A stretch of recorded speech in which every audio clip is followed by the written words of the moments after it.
implementasi dalam wawasan Nusantara dalam bidang ekonomi. Saya Raffi Faraji, nomor prosesi 21. Saya Nata Hajadiana, nomor prosesi 19. Saya Nidya Kusuma, nomor prosesi 19. Saya Kanaya Utara, prosesi 14. Pengertian wawasan Nusantara. Secara istilah, wawasan berasal dari kata wawas dalam bahasa Jawa yang artinya pandangan, tinjauan, atau penglihatan indraiwi. Dan kemudian ditambahkan akhiran an, sehingga arti wawasan Nusantara adalah cara pandang, cara tinjau, atau cara melihat. Sedangkan Nusantara berasal dari dua kata, yaitu nusa yang berarti pulau atau kesatuan kepulauan, dan antara yang berarti letak antara dua unsur, yaitu dua benua dan dua samudra, sehingga arti dari Nusantara adalah kesatuan kepulauan yang terletak dari dua benua, yaitu Asia dan Australia, dan dua samudra, yaitu Samudra Hindia dan Pasifik. Pengertian wawasan Nusantara. Secara etimologis, wawasan Nusantara adalah cara pandang terhadap kesatuan kepulauan yang terletak antara dua benua, yaitu Asia dan Australia, serta dua samudra, yaitu Samudra Hindia dan Samudra Pasifik. Implementasi wawasan Nusantara dalam bidang ekonomi. Dalam bidang ekonomi, penerapan wawasan Nusantara akan menciptakan tatanan ekonomi yang benar-benar menjamin pemenuhan dan peningkatan kemakmuran serta kesejahteraan rakyat secara adil dan merata.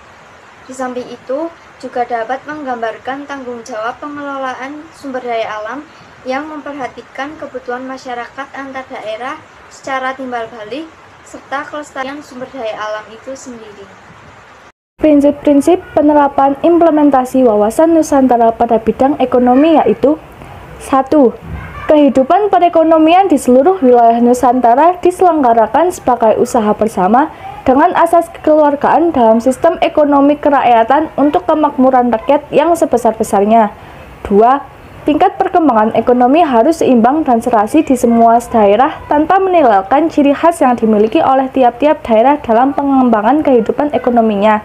3. Kekayaan di wilayah Nusantara, baik potensial maupun efektif, merupakan modal dan milik bersama bangsa untuk memenuhi kebutuhan di seluruh wilayah Indonesia secara merata. Contoh implementasi wawasan Nusantara dalam bidang ekonomi, yaitu 1. Menghargai dan membeli produk dalam negeri. 2. Memanfaatkan SDM dan SDA yang ada di Nusantara. 3. Menyeimbangkan keuangan pusat dan daerah dengan keluarnya Undang-Undang Nomor 25 Tahun 1999 tentang perimbangan keuangan antara pusat dan daerah. Dengan dilaksanakannya pemerataan dana setiap daerah, maka kemajuan masyarakat daerah akan semakin pesat dan merata di semua daerah, dan juga tujuan negara untuk mensejahterakan seluruh rakyat Indonesia lebih mudah cepat tercapai.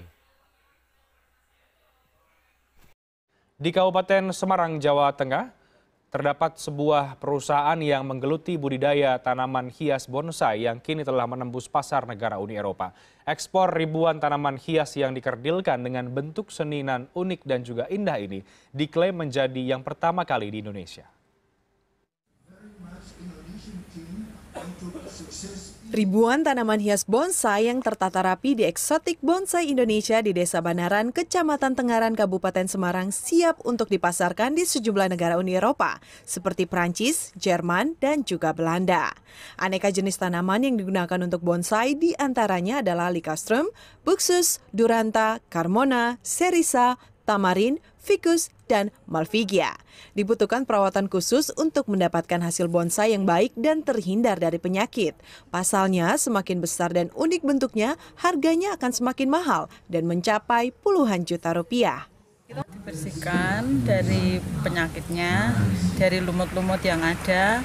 Kadang ada semacam keong itu Mas yang nempel, kita bersihkan, kemudian kita potong supaya rapi.